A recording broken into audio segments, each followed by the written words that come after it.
Let's talk about everyday carry.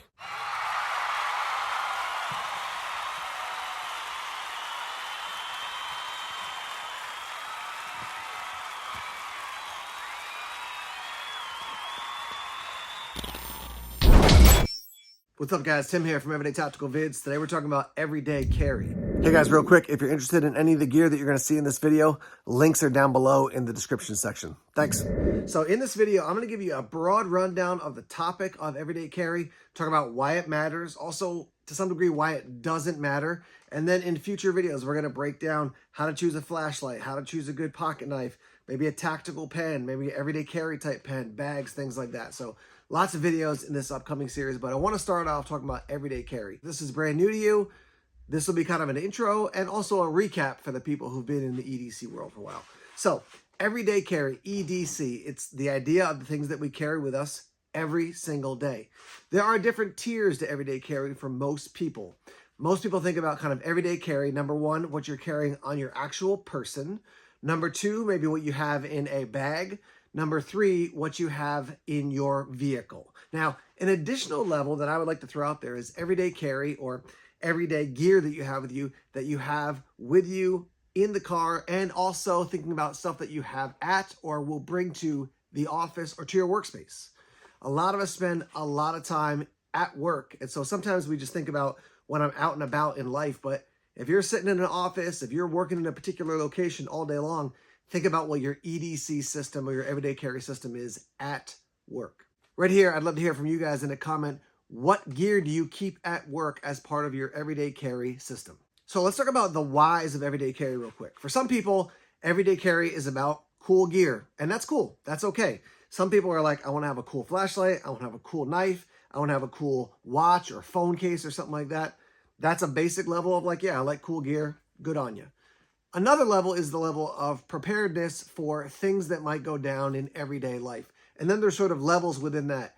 Everyday life, like, hey, I got to cut open this box or got to cut some jute twine. Yeah, having a knife or some sort of cutting tool for that, that's great. If you're involved in a field of work or maybe, just in life, you're in dangerous places. You're like, hey, I got to carry gear that's not only going to be helpful, but might also offer protection to me or to others around me. So there's another level of why people would actually think about everyday carry.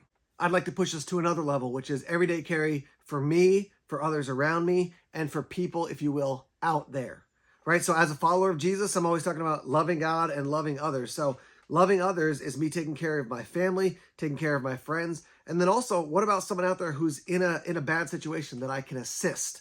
For example, if I've got a tourniquet on me and I come across a situation where someone's bleeding out, I can assist that person. So my everyday carry, my EDC system, trickles out to impact others. Now, when you talk about what's essential for everyday carry versus what's secondary, for most people, when they think about everyday carry, at the most basic level, day to day in the Western world, a lot of people think about a knife, a flashlight, a phone, a wallet, and keys. All right, so those kind of 5 areas, and that's what I think about basic everyday carry. A cutting tool, a flashlight, what do I have on my phone or do I have my phone with me? What's attached to my keychain, and then what's my wallet made of? What functions does it have, or what's in the wallet as well? So let's start talking about knives. I'm going to shift the camera. We're going to take a look at some everyday carry knives. All right, everyday carry knives. So we've got a wide variety here. First thing you notice is that we've got a lot of folding knives.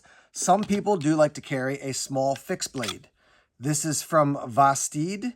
This is a cool little knife, but a fixed blade does bring the challenge of its overall profile is just bigger. So you got to be aware of that. This is an even larger one. This is from, as you can see on the back there, Civivi. Nice looking knife. Both of these cool knives, but just bigger. So for a lot of people carrying an everyday carry knife, it's going to be a folding knife. They're going to keep it in their pocket. I do want to note that for most pocket knives that are made, they are going to be made for somebody who is thinking about carrying it in their right hand pocket. So just a heads up on that. So with these knives, we got some that are on the lower end and the higher end as far as cost. Again, this Vastid knife, I just showed you a different Vastid knife. Very basic, but going to do the job. Smaller blade. It's going to do all the basic cutting tasks that you need in day-to-day life. This is a Civivi, also on the lower end as far as probably, between 30 and 50 bucks, depending on your average, on what knife you're looking at. But Civivi, low profile, a little bit bigger of a blade, but not super high cost. Those are functional just based on their overall size. We've got something on the higher end. This is an Osborne from Benchmade. This is a limited release. I call this my Spider-Man knife, but it's going to be a lot more expensive and you're going to pay a lot more money for it. And so that may impact how you're going to use it. Are you willing to really bear down on this thing to get it all grimy? Or do you want to be a little bit more careful with it, right? So somebody might call this a gentleman's folder, a knife that I'll carry, but I'm not going to use super aggressively out and about. For me, this is my first everyday carry knife I ever invested money in. This is the Benchmade Griptilian. You can see how beat up the pocket clip is. This thing is what I call goopy at the pivot. There's just all kinds of junk in there because I haven't cleaned it in a while, but I will use this for everything, for working out in the yard, for being out in the woods, just everyday life stuff. So maybe you want to invest a little bit more money and have a knife that you're willing to use more aggressively, but you're not investing $250. This one, I think, cost me about $90 when I first purchased it. Additionally, when it comes to kind of cool knives, color is one of the things that people think about. So this is a sheepdog from Kaiser in 154 cm steel, and that purple, it pops. Some people like to have knives that match and have, similar, like a purple knife and a purple flashlight. That's something to keep in mind. Again, there's tons of different knives out there.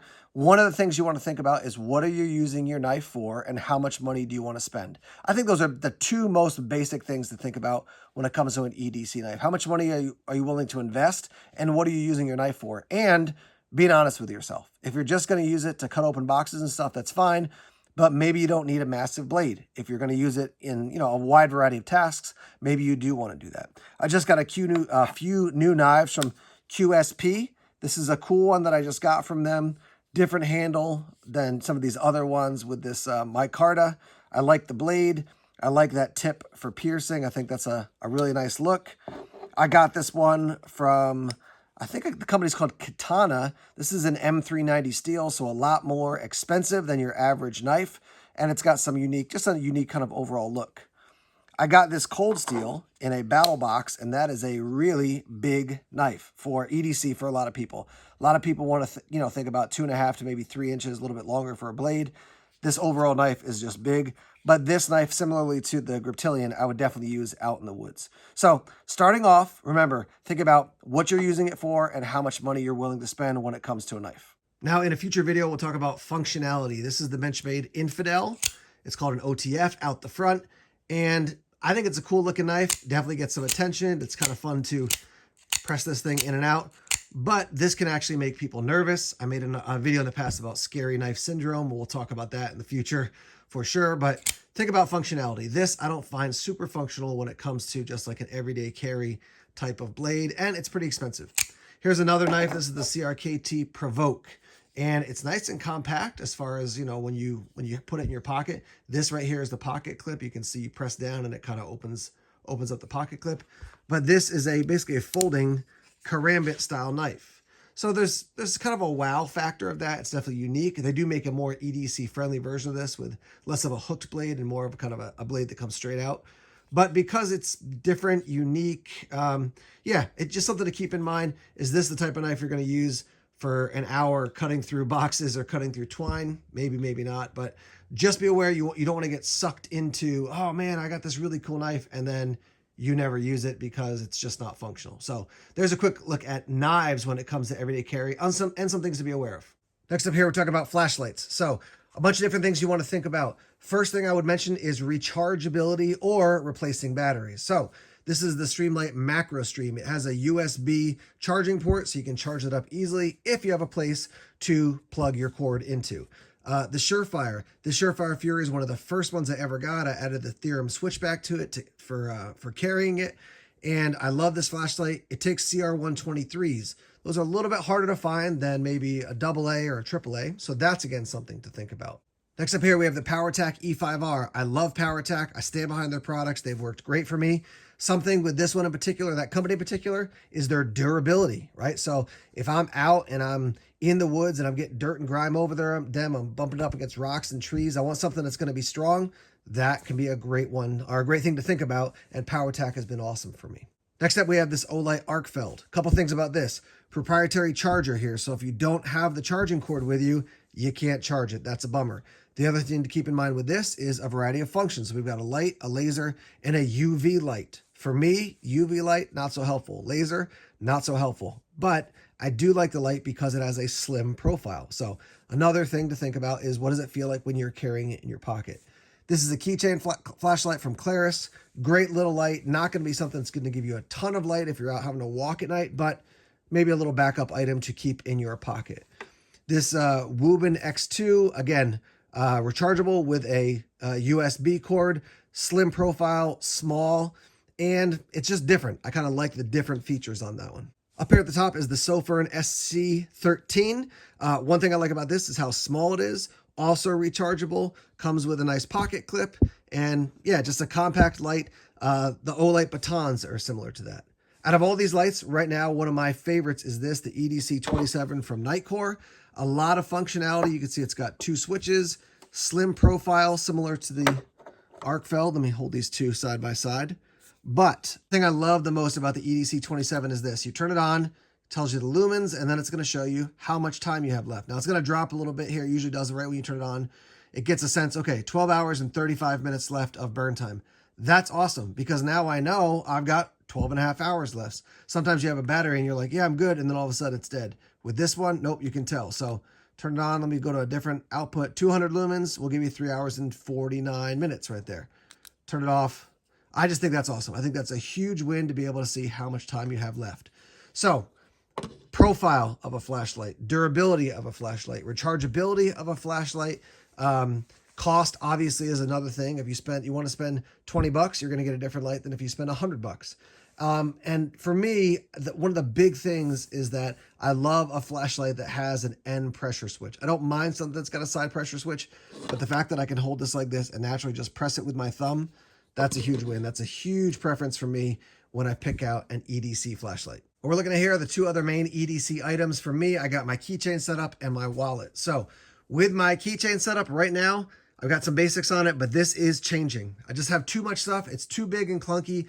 So I'm going to be changing that. That'll be a future video because, yeah, I've got a flashlight on it. I've got a pen on it. I've got a little blade on it. I've got a fire steel on it. And then the keys and stuff I need, but it's just too massive. So I don't want to keep doing this.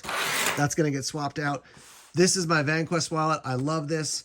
The number one thing for me with this wallet is that I can carry all my cards. I have family cards. I have business. I have family like credit cards, debit cards, business credit cards, debit cards, things like that. I just need something that can hold a lot of stuff. So the Ridge wallet, cool design. That's great.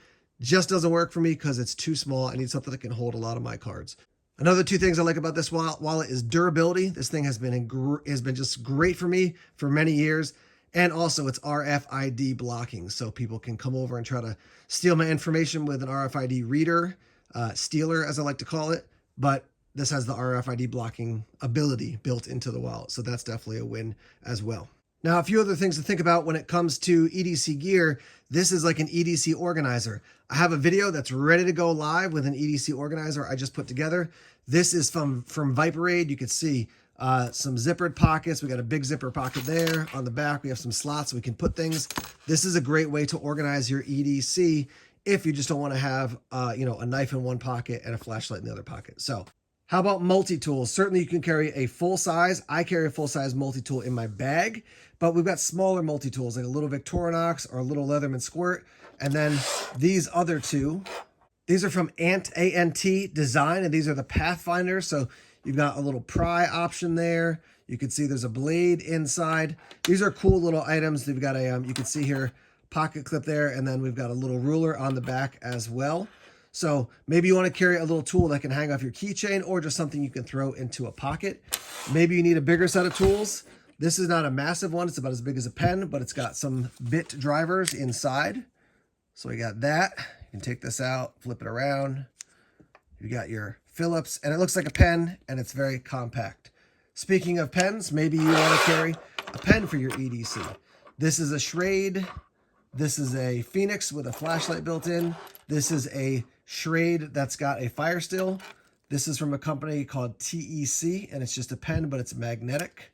So you can do that. This last one I got in a battle box. This is from Right in the Rain. So opens up like this. Put this cap on the bottom like so. And now it's almost a full-size pen.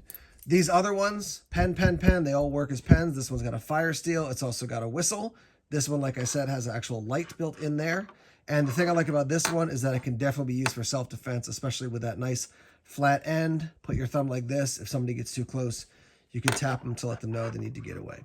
So pens, that's another thing that people might like to carry in their EDC system. Some people want to watch in their everyday carry system. For me, not so much. Honestly, I just look at my phone, and also my wrist just gets really hot. And so I don't carry a watch that often. So I'm not going to talk a lot about them at this point because I am no watch expert. Maybe you need something to take notes on. Here are a couple options. Field notes. Great thing about something like field notes or Write in the Rain pad is that super compact. They can get kind of beat up. You can see this one's bent, but they'll still work just fine. This one is something I picked up at like a CVS or Rite Aid. A bit bigger, but also it offers more pages, and it's got that little wraparound elastic, so that's a nice feature as well. But you know, if you're someone who's out in the field and you got to take notes a lot, you got that, you got a pen, you can put this on a keychain, slip that in your back pocket, and now you're good to go. Now, we'll be talking about EDC a lot into the future. I mean, it's a really broad category. The next video I'm going to release is about basically one of these EDC systems that you can put into a small, you know, kind of organizing pouch like this. The Viperade ones are great. I'll show you the other one in this future video that, you know, it's got a flashlight, it's got a pen, it's got some Band-Aids, different things like that. I'm doing that to show you a bunch of different ways you can think about EDC and different gear you can put into your EDC. As I close this video, one of the really important things I want to say to you is be aware of what you use and what you don't use. I've had items in everyday carry on my person, in a bag, in my car, whatever. And then like a year later, I'm like, I have not ever used this thing. Now, with that said, if you have like an emergency medical item, you might go, I'm probably not going to use this, so I'm going to get rid of it. And then like the next day, you need that thing. When it comes to medical items or ways that you can deal with unlikely but bad situations, sometimes it's good just to keep it with you. Other times I'm like, yeah, I carry this multi-tool with me all the time and it's just taking up space. So I'm going to downsize that and use a smaller multi-tool, or put a multi-tool in my glove box, but I'm not going to carry it in my back pocket. Just be aware of what you're using because that'll help you refine your EDC as you go into the future. So this has been the overview of EDC to give you some sense of some of the basics. Like I said, knife, flashlight, wallet, keys, and then phone. For me, I'm shooting this video actually right now on my phone, so I can't show it to you. I've got an iPhone 13 Pro Max. I got that because I use it for a lot of work stuff and for video stuff as well. And so it's like, that's the phone I have. That's what I'm using it for. I would say the number one thing to keep in mind about a phone is make sure you keep it charged. As we close this video, I'd love to hear in the comments, what do you carry for your EDC? Is there, you know, is it a knife? Is it a flashlight, phone, keys, wallet? What else do you carry? Do you not carry some of those items? What type of particular EDC items you carry? Leave a comment down below. And if you're viewing this, look at the comments because you can start to pick up some knowledge and information about, yeah, here's an item I hadn't thought about. I'm going to start carrying that with me. I'll give you one that I keep with me all the time. In my wallet, I always have a stamp because every once in a while I'm like, man, I just need to mail something, or somebody I know needs to mail something. I've always got a stamp in my wallet. I've also got a Band-Aid in my wallet at all times too, because inevitably I get myself cut doing something. So, all right, so that's all for now. Thanks for tuning into this video. We'll see you soon. Take care.